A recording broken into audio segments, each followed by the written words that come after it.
studies show that clients are more likely to buy or hire when there's a trigger event in their company. And if you get in early in the buying window of the trigger event, then you can always fill your pipeline and get there at the right time. And your probability of doing business with these people is a lot higher. So I'm going to give you different scenarios of trigger events, and then you have to kind of identify which one works for you, which one might not work for you, but at least use 2 or 3 of these trigger events in your own community, whether you're in a small town or whether you're in a bigger town or a big city. If there's a new CEO, HR manager, diversity inclusion manager, GM, director, shareholder, you can be sure that they're looking to shake things up. So they have 3 months to prove themselves, and many times they are buying new products, or they want to expand and they want to hire, or they want to change things up.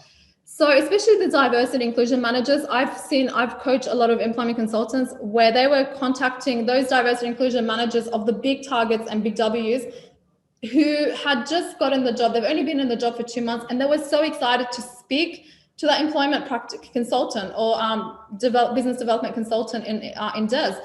They're like, wow, you know, I'm so excited. I want to speak to you. And they were the ones almost selling themselves.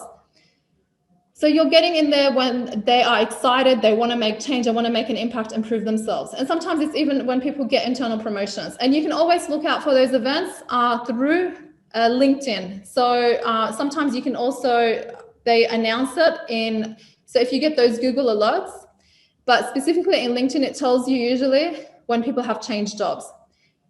Number 2, a large customer announcement. So when they've won a huge customer, that means that they are making a lot more money and they probably need somebody to come and help them, and they have the budget.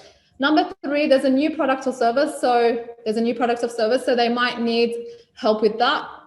Number 4, which is a big one, there's a new project or company expansion. So there's a new office. So they've opened up a new office, and you can always find that out from their newsletter or Google alerts or LinkedIn alerts, or you can just have a conversation. They might be saying, yeah, we're looking to expand. We're opening up in XYZ suburb.